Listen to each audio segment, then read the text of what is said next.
Hello दोस्तों, मैं अधिवक्ता दिग्विजय सिंह स्वागत करता हूं आप सभी का हमारे चैनल पे। आज हम लोग चर्चा करेंगे चोरी के बारे में, जिसे इंग्लिश में थेफ्ट कहते हैं। हम लोग जानेंगे कि चोरी क्या होता है, चोरी के अपराध को घटित करने के लिए कितने व्यक्तियों की आवश्यकता होती है और इसके लिए दंड का क्या प्रावधान है और चोरी के आवश्यक तत्व क्या क्या हैं। कुछ उदाहरण और कुछ महत्वपूर्ण केस को भी देखेंगे। मैं आपको बता दूं कि भारतीय दंड संहिता 1860 की धारा 378 चोरी के बारे में प्रावधान करती है।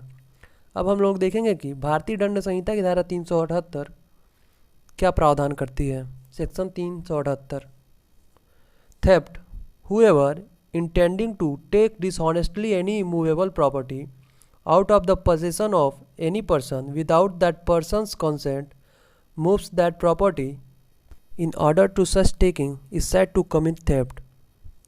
जो कोई किसी व्यक्ति के कब्जे में से उस व्यक्ति की सम्मति के बिना कोई जंगम संपत्ति बेईमानी से ले लेने का आशय रखते हुए वह संपत्ति ऐसे लेने के लिए हटाता है, वह चोरी करता है। मतलब यदि कोई व्यक्ति आपकी संपत्ति को आपसे बिना पूछे, आपकी बिना पूर्व सम्मति के बेईमानी पूर्वक ले लेता है या हटाता है, तो कहा जाएगा कि उसने चोरी किया है। अब जानेंगे हम लोग कि चल और अचल मतलब जंगम और अस्थावर क्या होता है। जंगम संपत्ति वो होता है जिसे आसानी से एक स्थान से दूसरे स्थान तक ले जाया जा सके, जबकि अस्थावर संपत्ति वो संपत्ति होता है जो भूबद्ध होता है, जिसे एक स्थान से दूसरे स्थान तक नहीं ले जाया जा सकता। जैसे पेड़ पौधा हो गया, घर हो गया, पंखा हो गया, जब तक वो दीवार में लगा हुआ है। कुछ उदाहरण के माध्यम से समझेंगे हम लोग। ए बी के खेत में लगा पेड़ बेईमानी से ले लेने के आशय से उसके ज़मीन में लगे पेड़ को काट देता है। यहाँ पे ए ने जो ही उस पेड़ को काटा, ए ने चोरी की। अगला उदाहरण देखेंगे हम लोग। ए के घर में बी आता है और मेज पे रखा हुआ कुछ मूल्यवान चीज़ देखता है और उस मूल्यवान चीज़ को बेईमानी से ले लेने के आशय से किसी ऐसे जगह पर छिपा देता है कि बहुत खोजने के बाद भी ए उसे न पा सके। बी जो ही उस मूल्यवान चीज़ को हटाता है, बी ने चोरी कर दी।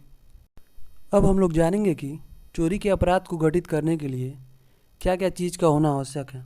पहला है जंगम संपत्ति। चोरी जो है जंगम संपत्ति मतलब कि चल संपत्ति की ही हो सकती है, अस्थावर संपत्ति की चोरी नहीं हो सकती है। अगला है उस व्यक्ति का जो आशय है बेईमानी पूर्ण हो। और अगला ही इम्पॉर्टेंट है कि जो कब्जा है किसी अन्य व्यक्ति का होना चाहिए और उस व्यक्ति की सहमति के बिना होना चाहिए ऐसा काम, और उस व्यक्ति द्वारा संपत्ति को हटाना चाहिए। यदि उस व्यक्ति ने संपत्ति को जब तक नहीं हटाया है तब तक चोरी का अपराध घटित नहीं होगा। अब हम लोग जानेंगे कि चोरी के लिए दंड का क्या प्रावधान है। तो भारतीय दंड संहिता की धारा 379 इसके दंड के बारे में प्रावधान करती है। Section 379, punishment for theft, whoever commits theft shall be punished with imprisonment of either description for the term which may extend to 3 years or with fine or with both। मतलब जो कोई चोरी का अपराध घटित करेगा उसे अधिकतम 3 वर्ष का कारावास या दंड और कारावास दोनों से दंडित किया जा सकता है। अब हम लोग कुछ इम्पॉर्टेंट केस को देखेंगे। रामेश्वर सिंह का मामला। इस मामले में एक व्यक्ति की साइकिल गुम हो जाती है और वह किसी अन्य व्यक्ति के दूसरे व्यक्ति के साइकिल को अपना समझकर घर लेके चला जाता है। न्यायालय द्वारा यह निर्णय दिया गया कि उस व्यक्ति ने चोरी का अपराध नहीं घटित किया है, क्योंकि उसने साइकिल को बेईमानीपूर्ण आशय से नहीं ले गया है। अगला केस देखेंगे हम लोग। केएन मेहरा बनाम राजस्थान राज्य। इस मामले में अभियुक्त भारत सरकार का एक वायुयान लेकर सरकार की अनुमति के बगैर पाकिस्तान चला गया। उच्चतम न्यायालय ने इसे चोरी माना, क्योंकि अभियुक्त का जो आशय था भारत सरकार को दोषयुक्ति क्षति कारित करना था।